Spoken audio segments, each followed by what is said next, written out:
اعوذ باللہ من الشیطان الرجیم، بسم اللہ الرحمن الرحیم۔ السلام علیکم، امید کرتا ہوں آپ سب خیریت سے ہوں گے۔ آج ہم انشاءاللہ علامہ اقبال کے تصور یقین پہ ڈسکس کریں گے اور دیکھیں کہ علامہ اقبال یقین سے کیا مراد لیتے ہیں۔ یقین کا وہ لفظ ہے جس کا استعمال ہم اپنی روزمرہ کی زندگی میں کرتے ہیں۔ کبھی ہم کہہ رہے ہوتے ہیں کہ میری بات کا یقین کرو، میں نے خود دیکھا تھا۔ کبھی ہم کہہ رہے ہوتے ہیں کہ اگر تم یہ کام کرو کہ تو مجھے یقین ہے تم کامیاب ہو جاؤ گے۔ کبھی ہم کہہ رہے ہوتے ہیں کہ میں پورے پختہ یقین کے ساتھ یہ بات کر رہا ہوں۔ کبھی ہم یہ کہہ رہے ہوتے ہیں کہ اسلام میں جو کچھ ہے، جو کچھ قرآن و سنت میں آتا ہے، مجھے اس پہ پورے طریقے سے کامل یقین ہے۔ ایک یہ یقین ہے جو ہم اپنی روزمرہ کی زندگی میں استعمال کرتے ہیں، اور ایک علامہ اقبال کا تصور یقین ہے۔ اب علامہ کے تصور یقین کو سمجھنے کے لیے ضروری ہے کہ ہم یہ دیکھیں کہ علامہ کا تصور یقین انسان کی شخصیت کے اوپر کیا اثرات مرتب کرتا ہے، کیا اوصاف و کمالات داخل کرتا ہے اس کی شخصیت کے اندر، تاکہ اس کی وسعت کا اندازہ ہو سکے۔ جیسے علامہ اقبال کا تصور یقین کہیں غلامی سے نکلنے کی ضمانت دیتا ہوا نظر آتا ہے۔ علامہ اقبال فرماتے ہیں، غلامی میں نہ کام آتی ہیں شمشیریں نہ تدبیریں، جو ہو ذوق یقین پیدا تو کٹ جاتی ہیں زنجیریں۔ کہیں علامہ اقبال کا یقین قوموں کی تقدیریں بدلتا ہوا نظر آتا ہے۔ علامہ اقبال فرماتے ہیں، یقین افراد کا سرمایہ تعمیر ملت ہے، یہی قوت ہے جو صورت کرے تقدیر ملت ہے۔ پھر کہیں علامہ اقبال کا یقین مرد مومن کے ہتھیار کی صورت میں نظر آتا ہے۔ علامہ اقبال فرماتے ہیں، یقین محکم عمل پہ ہم محبت فاتح عالم، جہاد زندگانی میں یہ ہیں مردوں کی شمشیریں۔ پھر کہیں علامہ اقبال کا یقین غلامی میں مبتلا مجبور مقہور اور پسے ہوئے لوگوں کو بڑے بڑے طاقتوروں سے ٹکراتا ہوا نظر آتا ہے۔ علامہ اقبال فرماتے ہیں، گرماؤ غلاموں کا لہو سوز یقین سے، گنجش کے فرمایا کو شاہین سے لڑا دو۔ پھر کہیں علامہ اقبال کا یقین بڑے بڑے بادشاہوں اور سلاطین کو ایک درویش کے دربار میں جھکاتا ہوا نظر آتا ہے۔ علامہ اقبال فرماتے ہیں، یقین پیدا کرے ناداں، یقین سے ہاتھ آتی ہے وہ درویشی کہ جس کے سامنے چھکتی ہے فغفوری۔ پھر کہیں علامہ اقبال کا یقین خدا کا نور ہدایت بن کر، نور خدا بن کر تاریکی اور ظلمت کے اندر راستہ دکھاتا ہوا اور روشنی بانٹتا ہوا نظر آتا ہے۔ علامہ اقبال فرماتے ہیں، کما آباد بستی میں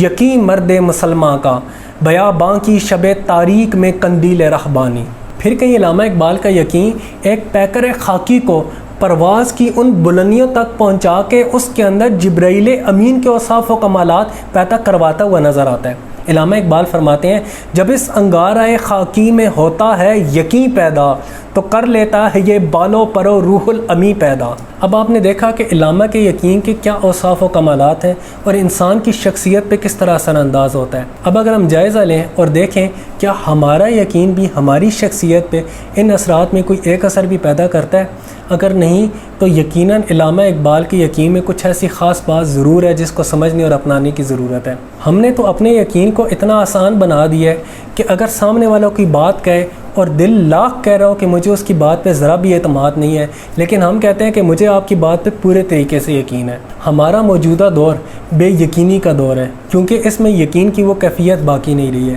اسی بے یقینی کے دور کے حوالے سے علامہ اقبال فرماتے ہیں کہ دور حاضر مست و چنگو بے سرور، بے ثبات و بے یقین و بے حضور، کہ آج کے دور میں نہ وہ سرور باقی رہے، نہ وہ حضوری نصیب ہوتی ہے، اور نہ ہی وہ یقین کی کیفیت باقی رہی ہے جو قرون اولیٰ کا امتیاز ہوا کرتی تھی۔ اب ہم علامہ سے پوچھتے ہیں کہ علامہ، ہم اپنے اندر اس یقین کو کیسے داخل کر سکتے ہیں؟ ہم اپنی شخصیت کے اندر یہ اوصاف و کمالات داخل کرنا چاہتے ہیں، اس شخصیت پہ اس طرح کے اثرات مرتب کرنا چاہتے ہیں، اس یقین کو حاصل کرنا چاہتے ہیں، تو کیا ہمیں کوئی آپ ایسی شخصیت دکھا سکتے ہیں جس کو دیکھ کے ہمیں پتہ چلے کہ اس طرح کی شخصیت ہونی چاہیے اس یقین کا پیکر بننے کے لیے؟ کیا ایسا کوئی واقعہ، ایسی کوئی مثال ہمیں دے سکتے ہیں جس مثال کو دیکھ کے ہمیں پتہ چل جائے کہ یہ یقین ظاہری طور پہ اس طرح کا نظر آتا ہے؟ تو علامہ اقبال فرماتے ہیں، ہاں ایسی شخصیت بھی ہے، ایسا واقعہ بھی ہے، ایسی مثال بھی ہے۔ اس شخصیت کو دیکھو اور اپنی شخصیت کو اس طرح کی شخصیت بنانے کی کوشش کرو،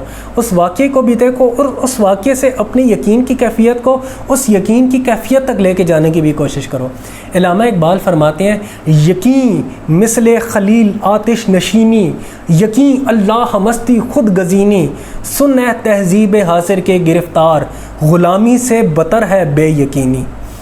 علامہ اقبال فرماتے ہیں اگر اس طرح کی شخصیت کو دیکھنا چاہتے ہو، اس طرح کی مثال کو دیکھنا چاہتے ہو، اس طرح کے واقعے کو دیکھنا چاہتے ہو تو دیکھو خلیل اللہ کی شخصیت کو، اور دیکھو اس واقعے کو کہ جب خلیل اللہ کو آتش نمرود میں ڈالا جا رہا تھا، جب فرشتے ان کے پاس آئے ہیں حضرت ابراہیم علیہ السلام کے پاس، لیکن انہیں حضرت ابراہیم علیہ السلام نے انکار کر دیا، جن کے پاس اختیار بھی تھا، کیونکہ اللہ تعالیٰ کی ذات پہ اتنا کامل یقین تھا کہ وہ جانتے تھے کہ بے شک موت آنکھوں کے سامنے نظر آ رہی ہے آتش نمرود کی صورت میں، لیکن میرا اللہ تعالیٰ جس نے مجھے اس آزمائش میں ڈالا ہے وہی مجھے اس سے نکالے گا۔ اور پھر وہی ہوا کہ آگ میں ڈالے گئے، لیکن وہی آگ جس کا کام جلانا تھا وہ حضرت ابراہیم علیہ السلام کے لیے گلزار بن جاتی ہے۔ تو جب اس طرح کے یقین کی کیفیت ہو تو پھر آتش نمرود بھی گلزار بن جایا کرتی ہے، پھر اللہ تعالیٰ کی بھی مدد اترا کرتی ہے، لیکن اس طرح کے یقین کی کیفیت ہونی چاہیے، اور ہمیں حضرت ابراہیم علیہ السلام کے اس واقعے کو اپنا معیار عمل بنانا چاہیے اگر ہم اس یقین کی کیفیت تک جانا چاہتے ہیں۔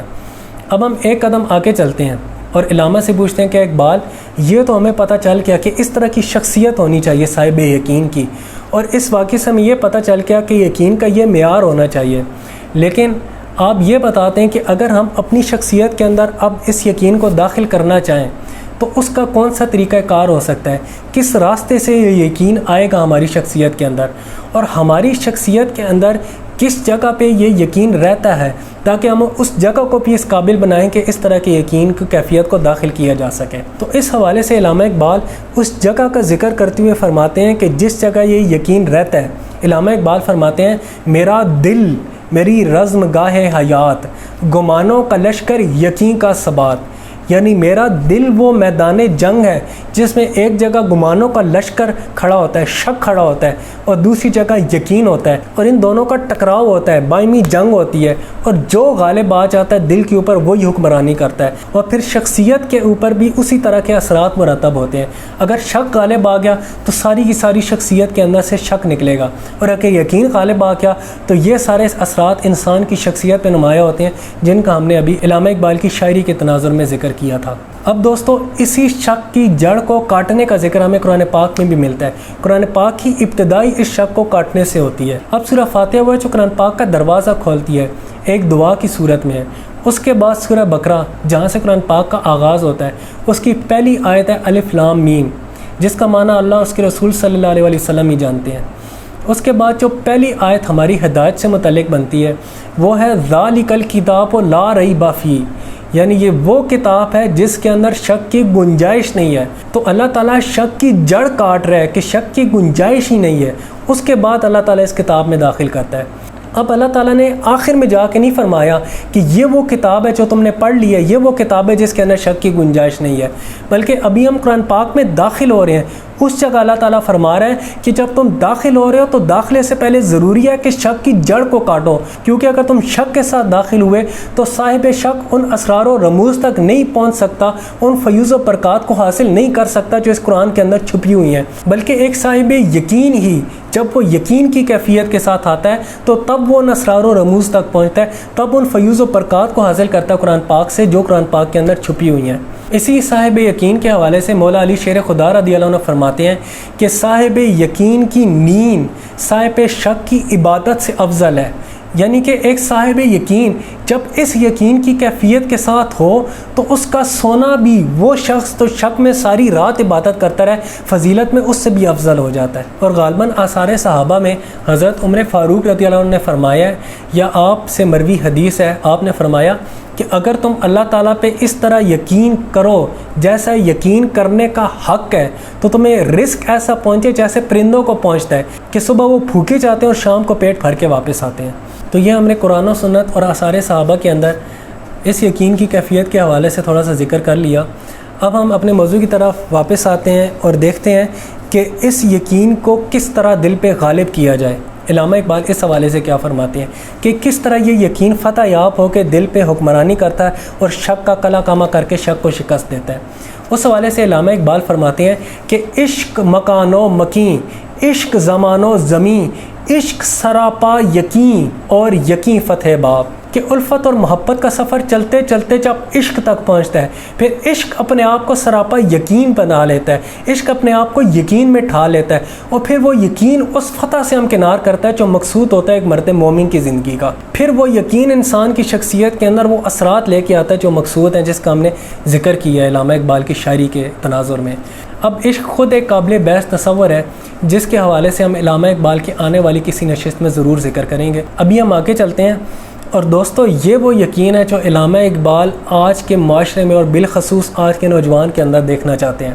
علامہ اقبال فرماتے ہیں، میں یقین سے ضمیر حیات ہے پرسوز، نصیب مدرسہ یا رب یہ آتش نمناک۔ اب دوستو جس یقین کا ہم نے ذکر کیا، قرآن و حدیث کی روشنی میں بھی دیکھا اور علامہ اقبال کی شاعری میں بھی دیکھا، اب اس یقین کا ایک مرد مومن کی زندگی میں کیا عمل دخل ہوتا ہے، کیا رول پلے کرتا ہے، اس کے حوالے سے علامہ اقبال کا ایک بہت اہم شعر آپ کے سامنے رکھنے جا رہا ہوں۔ علامہ اقبال فرماتے ہیں، نقطہ پرکار حق مرد خدا کا یقین، اور یہ عالم تمام وہم و طلسم و مجاز، کہ اگر یہ یقین نہیں ہے ایک مرد مومن کی زندگی میں تو اس کے علاوہ اس کی زندگی میں جو کچھ بھی ہے وہ سب وہم ہے، سب جادو ہے، سب مجاز ہے، کچھ حقیقت نہیں ہے، کسی چیز کا حقیقت کے ساتھ تعلق نہیں ہے۔ اب دیکھیے علامہ اقبال اس میں کیا فرما رہے ہیں کہ پرکار حق، پرکار یعنی کمپس، جس میں ایک سائڈ پہ نب ہوتی ہے اور دوسری سائڈ پہ پینسل ہوتی ہے۔ آپ نے دیکھا ہوگا کہ جب ہم دائرہ بناتے ہیں تو جو نب ہوتی ہے وہ پیج کے درمیان میں آ جاتی ہے، اور پھر ہم اس کو پینسل کے تھرو ایک پورے طریقے سے ٹھیک طریقے سے دائرہ بنا لیتے ہیں، ایک مکمل دائرہ ہمارا بن جاتا ہے۔ اب پینسل نے دائرہ بنایا، لیکن اس دائرے کو جو کنٹرول کر رہا ہے، جو مرکز و محور ہے، وہ اس کی نب ہوتی ہے۔ اگر نب اپنی جگہ سے ہل جائے تو کبھی ٹھیک طریقے سے دائرہ نہیں بنے گا۔ وہ نب ہی ہے جس نے اس دائرے کو مکمل کیا ہے، اس کو کنٹرول کیا اور اس کا مرکز و محور ہے۔ علامہ اقبال فرماتے ہیں، ایک مرد مومن کی زندگی میں یقین کا یہ کام ہوتا ہے، یقین کا یہ مقام ہوتا ہے، یقین کا یہ عمل دخل ہوتا ہے، یقین کا یہ رول ہوتا ہے کہ وہ ایک مرد مومن کی زندگی کو کنٹرول کر رہا ہوتا ہے، اس کا مرکز و محور ہوتا ہے۔ اگر یہ نب ٹھیک نہ ہو، اپنی جگہ سے ہٹ جائے، ٹوٹی ہوئی ہو، تو کبھی بھی دائرہ ٹھیک طریقے سے مکمل نہیں ہو سکے گا۔ تو ایک مرد مومن کی زندگی کے ایمان کے دائرے کو کنٹرول کرنے والا یقین ہوتا ہے اس نب کی صورت میں۔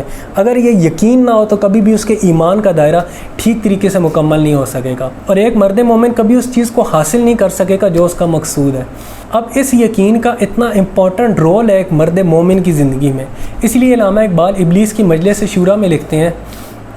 ابلیس کی مجلس شورا جس میں ابلیس اور اس کے مشیر ایک شورا کی مجلس ہو رہی ہے، ایک میٹنگ ہو رہی ہے ان کی، جس میں وہ یہ دیکھتے ہیں اور پلاننگ کر رہے ہیں کہ ابھی تک ہم نے اپنے مقصد کو کتنا حاصل کر لیا ہے اور آگے کس طرح اس کے حصول کے لیے بڑھنا ہے۔ تو اس حوالے سے ابلیس اپنے مشیروں سے کہتا ہے کہ چشم عالم سے رہے پوشیدہ یہ آئیں تو خوب، یہ غنیمت ہے کہ خود مومن ہے محروم یقین، کہ ہمارے لیے غنیمت ہے اور بڑی خوش قسمتی ہے کہ آج وہ یقین کی کیفیت مرد مومن کی آنکھوں سے اوجھل ہو گئی ہے، جس کی وجہ سے ہم نے اپنے مقصد کو اس حد تک حاصل کیا ہے۔ اگر ہم اپنے مقصد کو پورے طریقے سے حاصل کرنا چاہتے ہیں تو مشیروں سے کہتا ہے تمہاری ذمہ داری ہے کہ کبھی بھی مومن کی آنکھوں کے سامنے دوبارہ اس یقین کی کیفیت کو نہ جانے دینا، کہ کہیں اسے بھولے بسرے اس یقین کی یاد نہ آ جائے اور دوبارہ وہ اسے پکڑ نہ لے۔ ہماری کامیابی اسی کے اندر پوشیدہ ہے، اور اگر ہم دنیا پہ حکمرانی کرنا چاہتے ہیں، حکومت کرنا چاہتے ہیں، تو اس کا راز اسی کے اندر پوشیدہ ہے کہ اس یقین کو ہمیشہ کے لیے مرد مومن کی زندگی سے اس کی نگاہوں سے اوجھل رکھا جائے۔ اب اختتام کرتے ہیں علامہ اقبال کے شعر کے ساتھ، کہ جس میں علامہ اقبال یہ فرما رہے ہیں کہ اگر کوئی ایک مقصد ہے جس کو لاکھوں لوگ مل کر بھی حاصل نہیں کر پا رہے، اگر ان کے اندر ایک بھی صاحب یقین آ گیا تو اپنی یقین کی طاقت کے ساتھ، اس یقین کی کیفیت کے ساتھ وہ اکیلا ہی اس مقصد کو حاصل کر سکتا ہے، ان سب کو پہنچا سکتا ہے جو ان کی منزل ہے۔ علامہ اقبال فرماتے ہیں، آگ اس کی پھونک دیتی ہے برناوا پیر کو، لاکھوں میں ایک بھی ہو اگر صاحب یقین، کہ اگر لاکھوں میں ایک بھی اس طرح کا صاحب یقین آ گیا تو وہ ان سب کو اس مقصد تک اور اس منزل تک لے کے جا سکتا ہے۔ اس کی یقین کے اندر اتنی طاقت ہوتی ہے کہ لاکھوں کو منزل تک پہنچا سکتا ہے۔ اللہ تعالیٰ ہمیں اس یقین کو سمجھنے کی اور اس یقین پہ عمل کرنے کی توفیق عطا فرمائے۔ وما علینا الا البلاغ۔